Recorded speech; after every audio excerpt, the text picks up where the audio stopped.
Hello, this is the Civil Liberties, Section B, Civil Liberties, First Amendment lecture. Our prioritized standard is Government Civics number 35. Objectively, we're going to evaluate the balance between First Amendment protections and government restrictions against it. Now, when we talk about the First Amendment, there's actually 5 freedoms that are a part of that, which is going to be what this lecture is going to be about.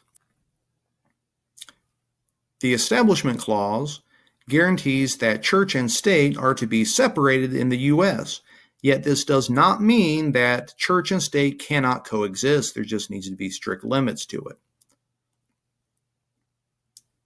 The government must maintain strict neutrality, neither aiding nor actually opposing religion, just like a neutral referee. For instance, the court has held that public schools cannot sponsor religious exercises, but they've never actually said that individuals cannot pray when and as they choose. Also, state aid to parochial schools, which means religious schools, is constitutional, yet the purpose and primary effect must be clearly secular, meaning not religious. So if you wanted to provide transportation to school, that would probably be constitutional. If you wanted to provide Bibles, well, that would not be secular and therefore unconstitutional. While the Free Exercise Clause guarantees the freedom of religious choice, it does not actually give a person the right to do anything they want in the name of religion.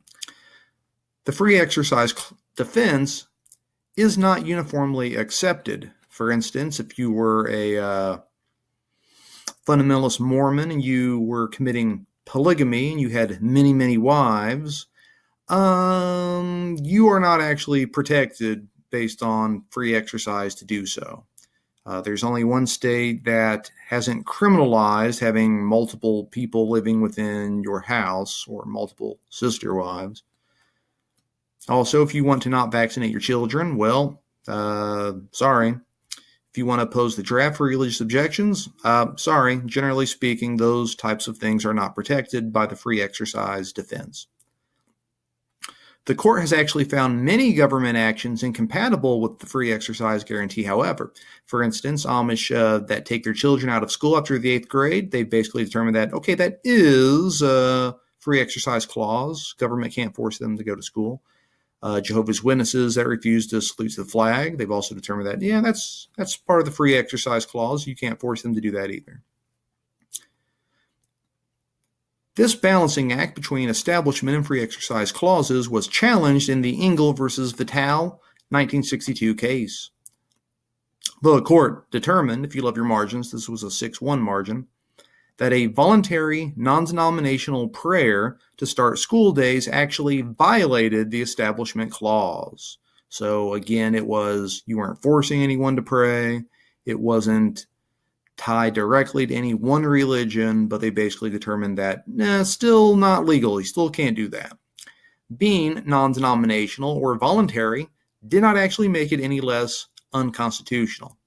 Now, this might not be shocking, but this decision is still very unpopular among a majority of Americans even today.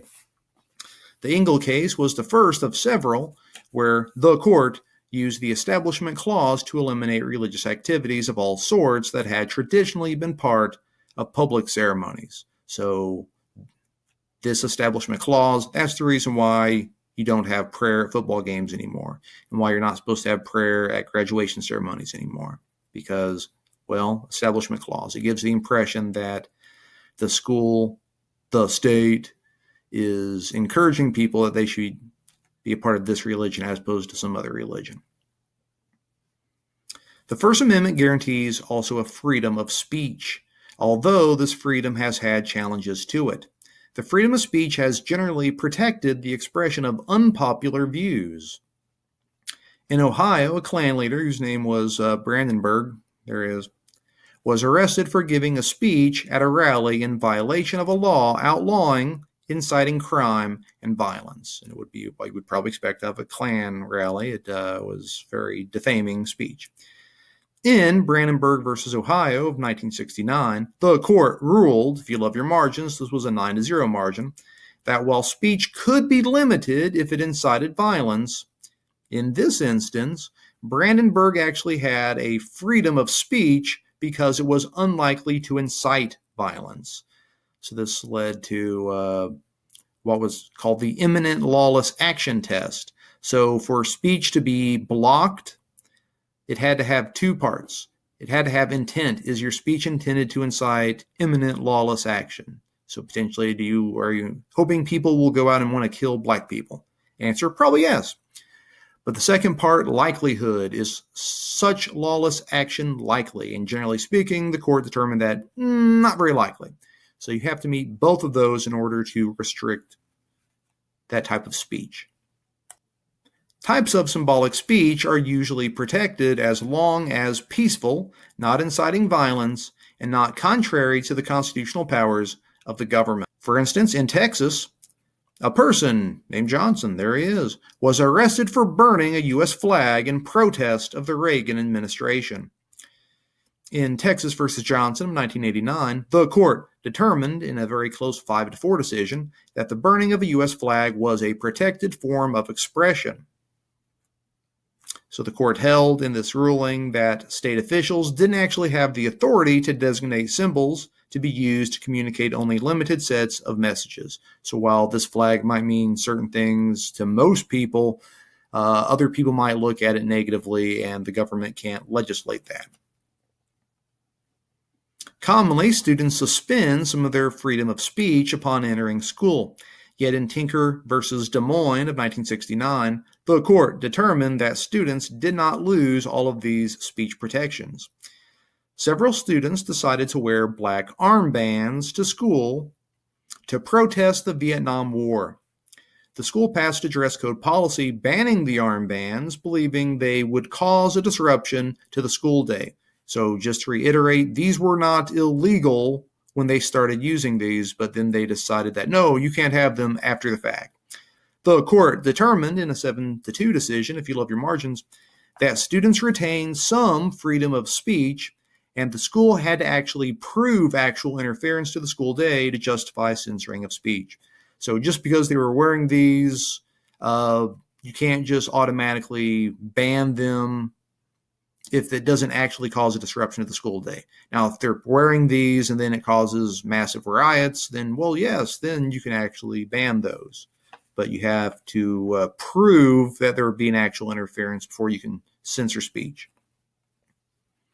Now, no one actually has a freedom to speech prompting others to commit a crime, like famously illustrated in the Schneck versus United States 1919 case. For instance, you can't incite a riot, you can't encourage the overthrow of the government, you can't obstruct the draft, among other things. So in this case, the court determined, 9-0, if you love your margins, that Schneck encouraged draftees to oppose the draft, this was during World War I, was not protected free speech.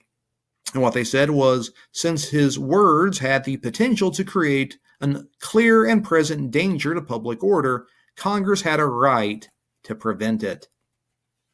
Other forms of expression are not protected by the Constitution. For instance, no person has a right to libel or slander another. So if you libel someone, that means in print you say lies about a person. If you slander someone, it means you are verbally lying about someone.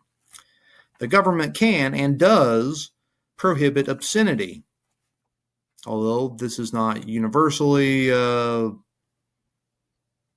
not protected. For instance, government attempts at limiting obscenity are not always supported by the Supreme Court, like in the Reno versus ACLU 1997 case. So in this case, a law was passed attempting to criminalize internet pornography that minors gain access to. Meaning, if you were running a pornography site and some minor stumbled across it, then you could be held liable and potentially charged with a crime. The court ruled the law unconstitutional, another 9-0 margin if you love your margins, because it violated the guarantee of freedom of speech. They basically said essentially limiting an entire type of content from the internet.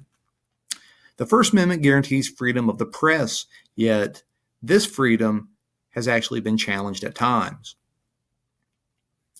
In Hazelwood versus Kohlmeyer of 1988, a school principal deleted articles from a student newspaper that dealt with topics like divorce, teenage pregnancy, some really shocking things. And the student journalists filed suit that their First Amendment rights had been violated by not publishing their articles. The court ruled 5-3, if you love your margins, the principal did not violate the students' rights by exercising editorial control. It further said the schools may exercise greater control over school-sponsored publications than the regular press. So schools are able to censor your speech, censor your press much more easily than at other levels. Now, the common challenge to the freedom of the press by the government is the threat to national security. For instance, the media is not guaranteed confidentiality of their sources and can at times have their material censored. So sometimes this is if it's during wartime or if the material might be considered obscene as a for instance. But oftentimes we're talking about for national security reasons. In 2012, Edward Snowden leaked NSA documents to the press, yet the government said it violated national security.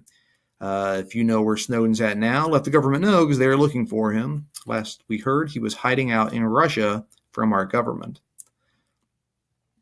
This defense of national security has not always worked for the government. For instance, President Nixon attempted to not turn over Watergate evidence to investigators, claiming that doing so would endanger national security. But the United States versus Nixon in 1974, the court ruled, and if you love your margins, this was 8-0, against Nixon. And also the First Amendment protects the rights of peaceable assembly and petition that includes a right of association, which is the right to associate with others to promote political, economic, and other social causes. Yet, the Constitution does not give people the right to incite others to violence, to block a public street, to close a school, or otherwise endanger life, property, or public order. For instance, courts upheld laws requiring advance notice and permits for demonstrations in public places. People also do not have a right to trespass on a person's private property. All right, this concludes Civil Liberties, Section B, Civil Liberties First Amendment lecture. We hit Prioritize Standard Government Civics 35, and objectively, you can now evaluate the balance between First Amendment protections and government restrictions against it.